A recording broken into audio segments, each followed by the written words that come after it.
So I would like to start this afternoon by acknowledging the traditional custodians of the lands from which I'm meeting you all today. That's a picture of beautiful Manly Beach. It's on the lands of the Gay-Magal people. I'd like to pay my respects to elders past and present, and of course the kids who will become our future elders who we're so privileged to work with. We'll do a quick overview of what to expect from today. So we're looking at why kids do what they do. And of course, as Beck said, this is looking at understanding their behaviour. There is so much that we could possibly cover. I've done this, a version of this over 2 days. We got 45 minutes. So we're going to do a bit of an overview of some of the general concepts. I do go into a little bit of detail, but we've recently recorded some of this content that we present and have been presenting to parents for a really long time. And I think Beck is going to do some magic at the end here where if people are interested, she can send out the links to those videos, and that gives you a little bit more detail into some of the concepts that we're going to cover. So we're going to start by, first of all, reframing behaviour. Behaviour is a really tricky topic. And often it can be really frustrating to deal with in kids. So the first step is really looking at their behaviour and seeing it through a different lens. And that's one of the first steps to kind of understanding where it's coming from and then what we can do about it to help. We know so much more about behaviour now, and we know that behaviour comes from things that are going on in the brain. So we are going to touch on a couple of little processes that happen in the brain that lead to some of the things that we see in the kids, and also some of the things that we do ourselves. We're going to go into the stress response. The stress response is one of the things that happens in the brain that contributes to behaviours that we see. And as I said, we'll do like a little light touch to explain what might be going on there, so it's easier to understand what's happening for the kids. And then the last thing that we'll do is just introduce a concept that might be new to some people but familiar to others, this idea of regulation. It's a term that's being used more and more in schools and in parenting. You might see it a bit on Facebook or some of the other social media, where if you're interested in what's going on with your kids, there's more and more information these days about regulation. So, the last thing is, yes, there are going to be questions at the end. So that's part of the reason why we need to kind of shoot through quite quickly. So let's start with understanding behaviour and what it is. And behaviour, it's kind of got a little bit of a bad rap, especially when we're talking about kids. It's often talked about as something that needs to be stopped or changed. But really, behaviour is just something that we all do as humans that other people can see. And as I said, like, we're starting to know more and more about the brain. People are talking more about different approaches to parenting and supporting behaviour. And one of the things that's been spoken about more is that behaviour is communication of a need. And it is. And it's communication of a need because the person or the child is looking for help. I have something that's going on in my body or something that's happening in the environment, and I'm struggling with it and I need some help. And kids kind of can't go, excuse me, I feel a little bit uncomfortable, can you help me? It will often come out in what they're doing. And that's true. That's absolutely true. And we see it time and time again. One of the other things that's not necessarily spoken about too much is the fact that, yes, there's this communication element to behaviour, but so much of what we do is also about helping ourselves. So it's this combination of looking for help and doing something that I need to do because my body feels like I need to do it. So I'll give you an example. I use lots of examples relating to adults because so often what the kids are doing, it's quite hard to relate to. I'm not going to have a meltdown if I pull a biscuit out of the packet and it's broken, but I can think, oh, the last time I was that upset, this is how I felt. So I use lots of adult examples to kind of bridge that gap because kids are just little grown-ups with bigger needs and bigger responses. So say you are rushing because you're running late in the morning. You've really got to get out the door. Otherwise, you're going to be late. You've got your coffee that you've made in your keep cup. You've got all your stuff under your arm. You're rushing to the car and you stub your toe and you trip and you drop your coffee and your toe hurts. Now, I don't know about you, but in that moment, I would probably, like, it would come out of me. I'd go, oh, damn it. I might swear. I might feel that frustration and the stress so much of that moment that maybe I do something ridiculous, like throw my books down or kick my coffee cup. Now, I'm not doing that to communicate the need to anybody. If anything, if somebody saw me behave in that way, I'd be mortified. I'm doing it because I can feel the stress, the frustration, the tension in that moment in my body, and it just spills out of me. And it comes out, and I'm even doing it now, even though this has not happened to me right now. You know, it's coming out in my voice, in my tone, it's coming out in my movements. My arm movements are getting bigger and jerkier and less controlled. And this is how humans help to process those chemicals. There are nervous system chemicals that are associated with emotion that need to get out of our body to help us be healthy and feel safe. And this is one of the ways that we do it. And I think if we can start to understand that and be okay with that, it's easier for us to be okay with some behaviors that kids do that make us feel a bit uncomfortable. So grown-ups tend to be a little bit, I don't know, stressed about intensity in kids, whether it's lots of excitement or joy. You know, it usually comes out as something that's loud. There are big movements that are associated. If kids are angry or frustrated, sometimes it comes out as aggression or sticking their tongue out or stomping their foot. And it comes out in these ways that grown-ups want to go, stop that, calm down. We want to try and rein it in. But I think if we can see that all humans need to have this level of intensity sometimes, not all the time, but sometimes, to get those chemicals of emotion out of our systems so we can come back to a place where we're feeling a bit calmer and a bit more together. It's just easier to then go, okay, I wonder what's going on here for this kid. And also seeing how important it is for kids to be able to express themselves and to move. So another thing that we use a little analogy when we're describing behavior, and that's this volcano. And we talk about all humans, not just kids, being like little volcanoes. And when the volcano is erupting, the stuff that is coming out of the top is the behavior that we can see. And for a long time, the way that we would address behavior to try and change it or stop it was by talking about the behavior. Calm down, stop that, get that out of your mouth, quiet hands, don't hit your sister, that kind of thing. And sometimes that works. But sometimes, even if it works for 2 minutes and then the behavior comes back. Sometimes it escalates, and sometimes we have this huge explosion. Sometimes that explosion might look like a kid suddenly withdrawing, getting quiet, flat facial expression, not responding. So it doesn't always look like an explosion, but there is some kind of response that happens. And the reason for that is because, as I said, we know so much more about the brain and so much more about behavior. And we know that behavior doesn't just happen for no reason. Kid doesn't get out of bed and go, I'm going to be, a pain this morning. There are lots of reasons that sit underneath the surface that drive what it is we see. And if we just talk about the behavior, it's like we're putting a little lid on the top there. And if we don't do anything about the reasons, that will keep driving and driving and driving until that pressure builds and the lid blows.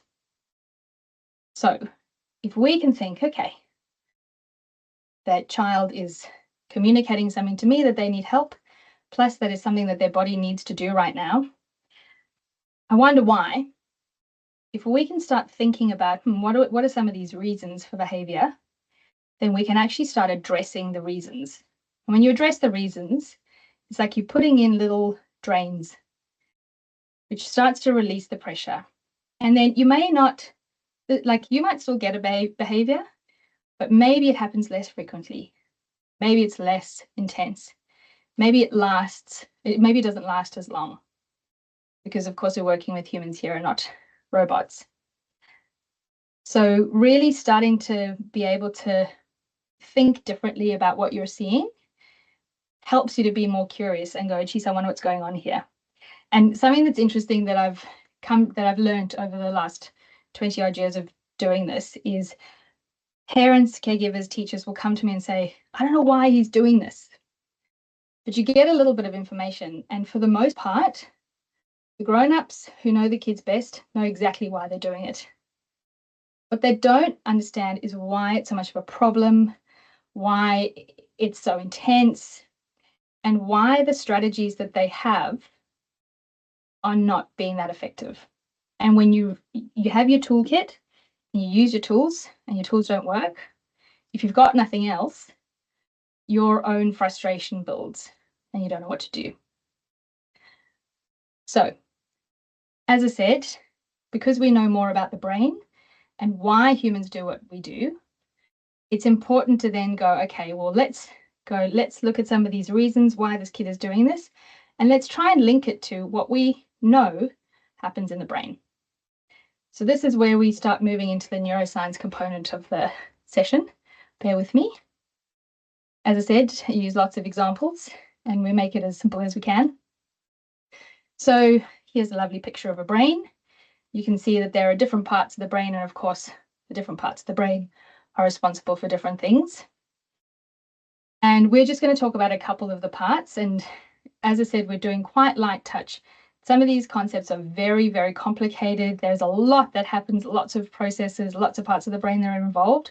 We are giving you absolutely what you need to know and not going into a lot of detail. So the first part of the brain that we're going to talk about is this part that sits behind the forehead here. This is the thinking brain. That's one of the ways that we use to describe it. And the thinking brain is kind of like the grown-up of the brain. This part of the brain is responsible for all of the things, all of the functions and the skills that we want kids to be able to access, all the things we want kids to be able to do. And we want them to kind of be able to do it all the time. So the thinking brain, because it cares about the future, helps kids understand consequence. If I do this now, this is what's going to happen later. Understanding what my actions now is going to mean for the future is very much linked to impulse control. I feel like doing this, but if I do this, this bad thing is going to happen. So I'm going to try and stop myself from doing it. We can then make decisions about what we want to do. I'm not going to do this, I'm going to do this instead. So it's very much about all of those things that are deliberate that we do. And one of the other things that's important to know is that thinking brain also houses the language center. So the part of the brain that processes and uses language. So basically all the stuff we want kids to be able to do quite quickly. The other part of the brain that we're going to talk about is this guy that's a little bit further down in the brain. And this we will call the emotion brain.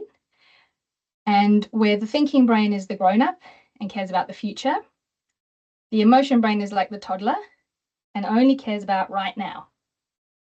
And the emotion brain cares about right now because it kind of wants you to live your best life. And it wants all of these lovely things for you. These are just some of them. The emotion brain is interested in far more than this, but like on a bit of a surface level, it wants you to be safe, wants you to be connected to the people around you, wants you to be interested in what's going on, it wants you to experience pleasure. And as I said, it cares about right now. So it wants all of those things for you immediately. And I've got these little check boxes here next to the things that your emotion brain wants, because where the thinking brain helps you to control impulses, the emotion brain is partly where your impulses come from. And if your little check boxes of your emotion brain are not ticked, your emotion brain drives your behavior. It drives you to do things to get them ticked. So if I don't feel safe, I might move more. If I don't feel connected, I might look for connection, or I might withdraw altogether. If I'm not interested in the maths lesson that's going on over there, I'm going to look out the window at the magpies swooping the lady driving by on the bike. So this emotion brain cares about right now. It wants all of these things right now and drives your behavior. And one of the things that's really important to understand about what your emotion brain wants is all of these things are connected to survival and safety. And that's why what your emotion brain wants is prioritized. Now, if your emotion brain has all of those little boxes ticked, it feels calm, feels satisfied, and your thinking brain can be very, very well connected to your emotion brain. And so even if your emotion brain goes, oh, I really want to do that, your thinking brain can say, hey, don't do that now because of these reasons. And even though you want it, you can control the impulse to do it. But if a lot of those boxes are unticked, it's much more important for you to survive. And so it's less important for you to control your impulses, so you're more likely to do the thing. So my grown-up example of this is in the evenings after we've had dinner, we've put my son down, he's asleep. My husband and I sit on the couch and we like to have a little bit of chocolate. And if we have the slab of chocolate on the table, I think, you know, I can have maybe 2 pieces. That's kind of reasonable. If I've had a really rough day, if it was really hard to put my son down to sleep, I haven't had a chance to exercise, I had a really hard time at work today, I've got a lot of those emotion brain boxes that are not ticked. And even though my thinking brain is going, I only have a couple of pieces, my capacity to control my impulse is very low, and I'm probably going to eat half that thing. If I've had a great day, I've exercised, my son went to bed and went, night, mama, and blew me a kiss, all of those emotion brain boxes are ticked, emotion brain feels calm, thinking brain is well connected, and I can stop at maybe 2 pieces. So if we start now thinking about the kids and what we see the kids do, especially when we see differences in what they're capable of doing in terms of their impulse control. Sometimes they can control their impulses and sometimes they can't. And it's exactly the same for us. So sometimes we get really frustrated because it's like, well, you did it yesterday, why can't you do it today? Maybe there's something else going on in this brain that needs a little bit of help and attention. So going slightly deeper into this brain, there's a little structure in the brain that sits at the low part of the emotion brain and also connects to the brainstem. And this little structure is called the amygdala. We actually have 2, there's one on either side. And I've got a little picture of a dog there because sometimes we call it the watchdog, because the amygdala is the fear center of the brain. Its job is to figure out if you're safe in your environment and safe in your body, or if you're under threat, which is really important. And a watchdog, you know, it's always alert. Sometimes it feels like it can calm down a little bit, but if something happens, it goes, oh, I need to pay much more attention to that. So the way that this amygdala works is it gets information from our outside world and it gets information from inside our bodies. And it does this through the senses.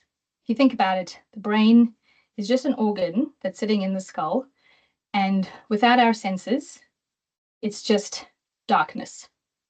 Our brain knows nothing about the world, nothing about the body, until we go, oh, that's something that I can hear. I can see that, I can feel something on my skin. So information comes into our nervous system through our senses and through how our body is feeling. So if you're tired, sick, coming down with something, even emotions are felt in the body, and emotion sensations are also sent up into the brain. So senses come up into the brain from the outside, from inside our bodies, come up the brainstem, hit the amygdala, and the amygdala looks at the input, the sensory input, and says, is this a threat to me or is it not? And there are 3 possible reads that could come out of that question. And the first is that sensory input is safe and you need to pay attention to it. So the amygdala doesn't say you have to pay attention, that happens in other parts. But the first step is that a threat? So if sensory information comes in, the amygdala says that is safe, other parts of the brain say, yep, you need to pay attention to it. That sensory input then goes to other parts of the brain, so you can use that information and then do what you need to do. Your response comes out of there through your behaviour. So another grown-up example, you get up in the morning, turn on the kettle. While the kettle's boiling, you go and you do some other things, get the kids out of bed or put your toast on.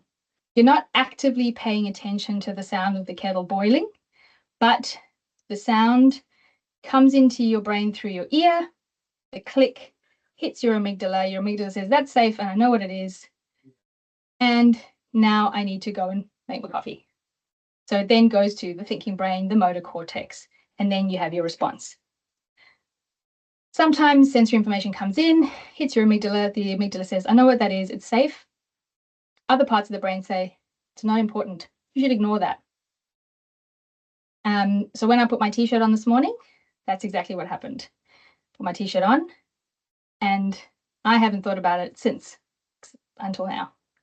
Because if I can, even though my t-shirt is touching my skin and that tactile information is coming into my brain, if I'm paying attention to that, I'm then not paying attention to other things that I need to pay attention to. So your brain has to turn down the volume, so to speak, of lots of different types of sensory input that come into your brain so that you can do the important stuff that you need to do. Sometimes sensory information comes in, hits the amygdala, and your amygdala says that is a threat and you're unsafe and you need to get yourself to safety. And when that happens, it triggers your fight-flight response. Lots of people have heard this fight-flight response.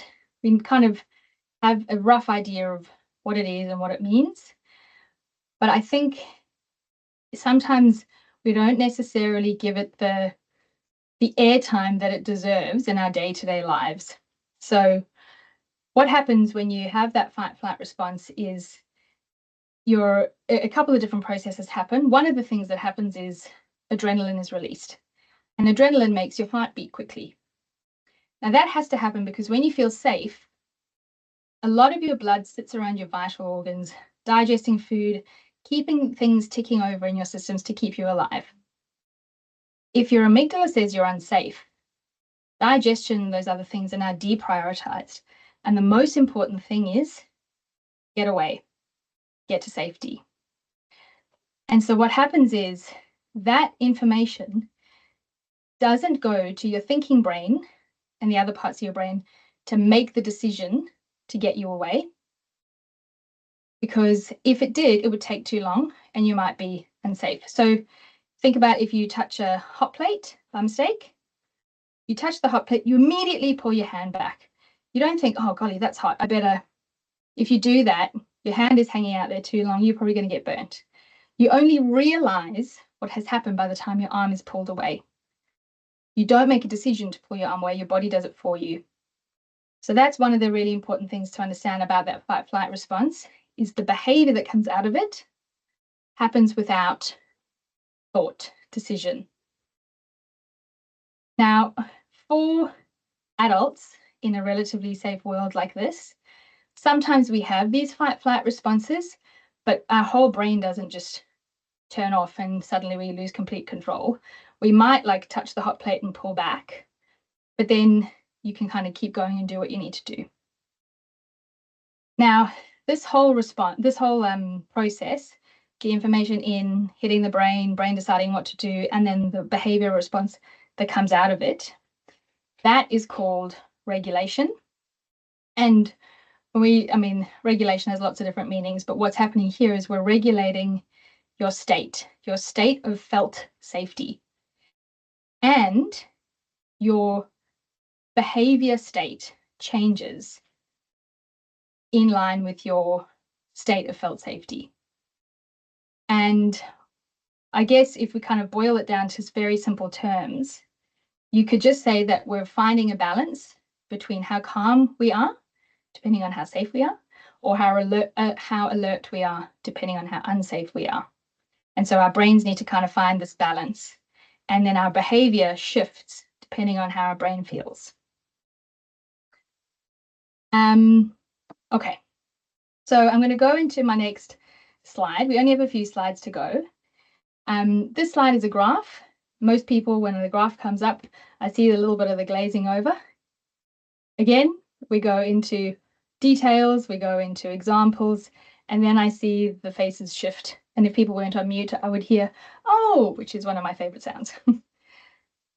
So this little graph over here represents the nervous system of an adult who has had the luxury of typical development, has a typical nervous system, and an early life without a lot of adversity. Loving, caring, predictable home life.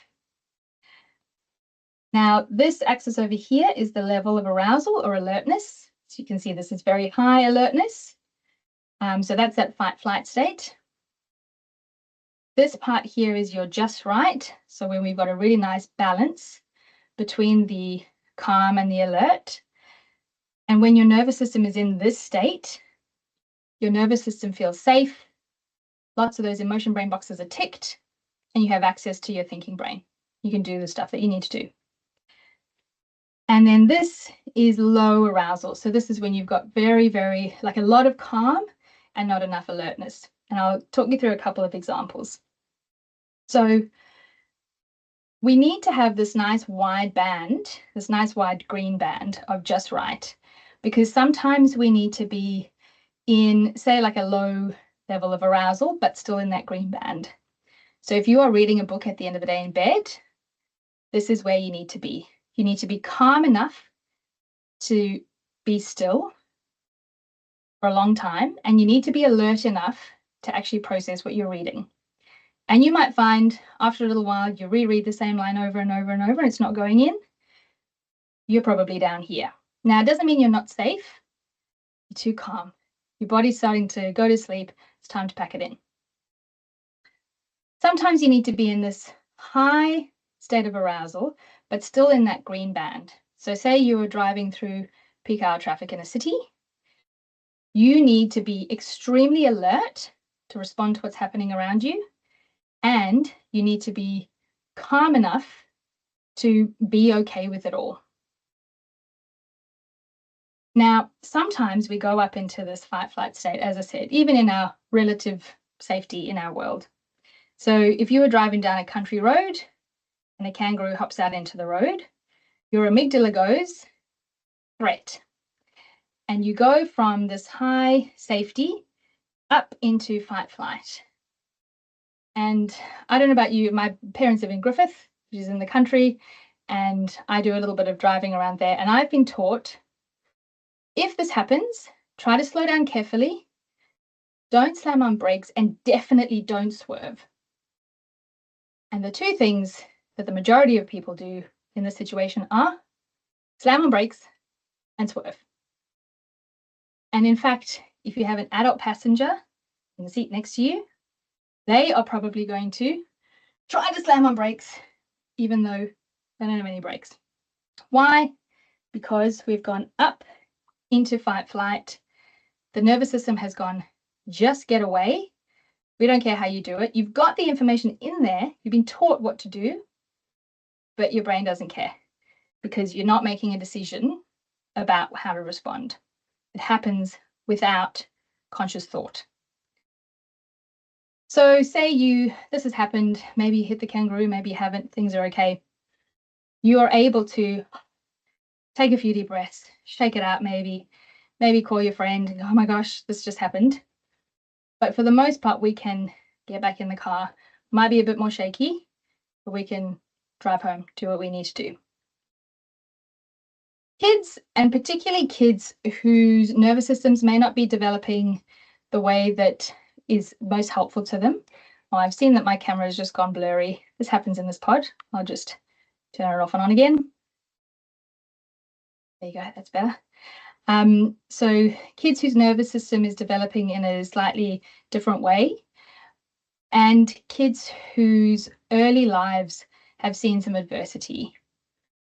These kids have the same nervous system as us, but that capacity for safety is more narrow. And so they might start the day in this kind of low arousal. Maybe they're all right at breakfast time.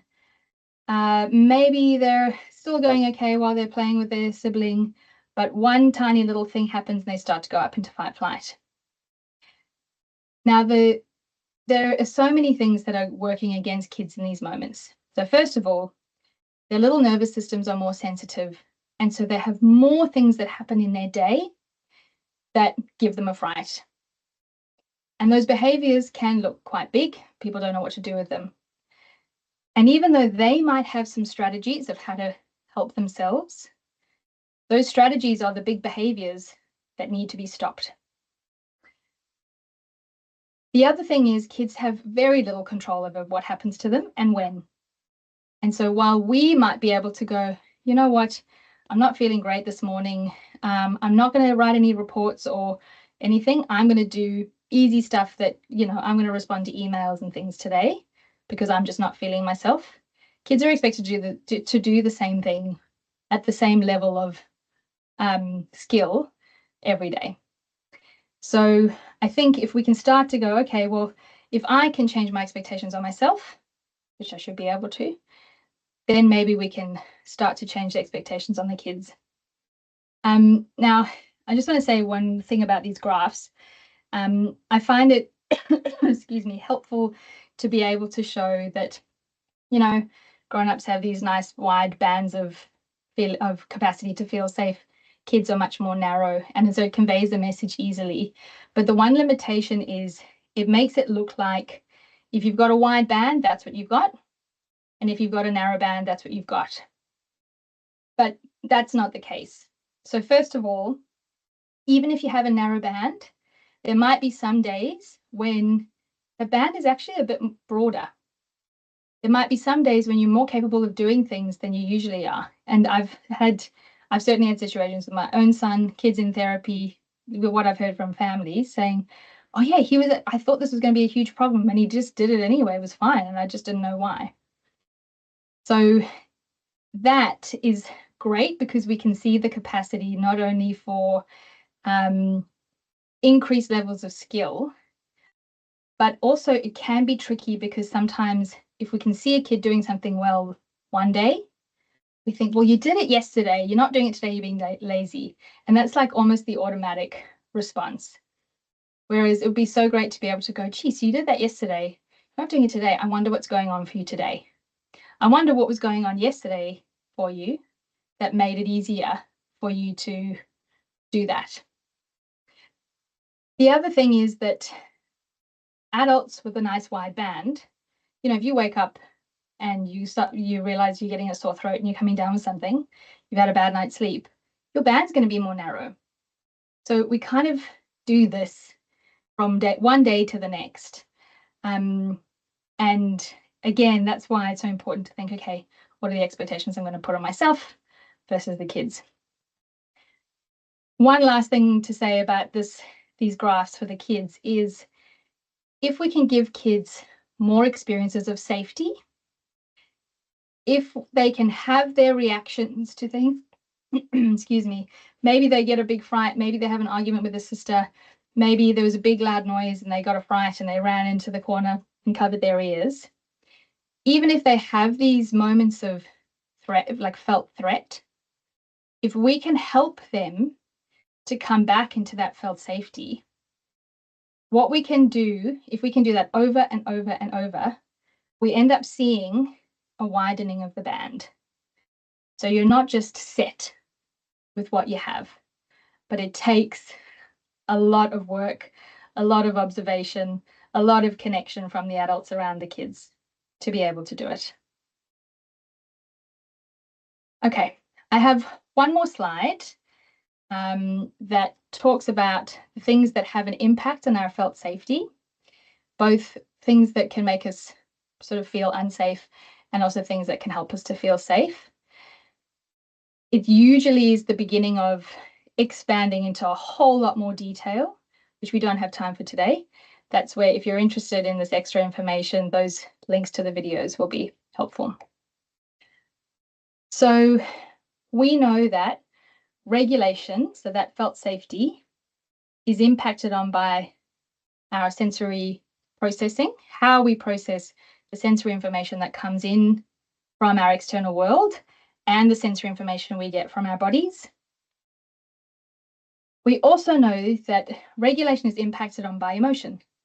If I am angry, if I am excited, if I'm sad, that has an impact on how safe my nervous system feels.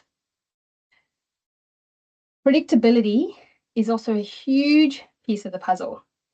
So for a long time, neuroscientists thought that the brain was an organ of reactivity, but actually we now know that the brain is an organ of predictability.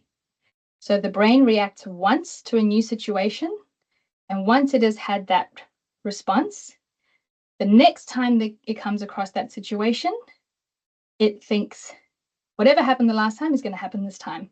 And if it's different, that's scary. And if you think about it, we actually do a lot of things for ourselves to keep us calmish so that we know what's happening in our day. Like if you're going for a job interview and you've never been to the building before, you might do a drive-by a week before so that you know where to go, you know where to park. Put strategies in for yourself so that you know what's going to happen. And sometimes when we think, geez, I wonder why that was a problem for that kid, usually he's fine with that situation. We had to think, okay, I wonder if there was anything unusual, anything new that happened in that situation that made it harder. And the last piece of the puzzle is this here, relationships and connections. And we say both, it's both relationships and connections, because relationships are built over time, but connection happens in a moment. So you might have a wonderful relationship with your partner, friend, parent, but if you walk into the room and go, "Hi, Mom, great to see you," and she says, "Hello," that moment of disconnect is very alerting and alarming for the nervous system. And we've got this here it's like the base of our model, because relationships and connections are the foundation of everything.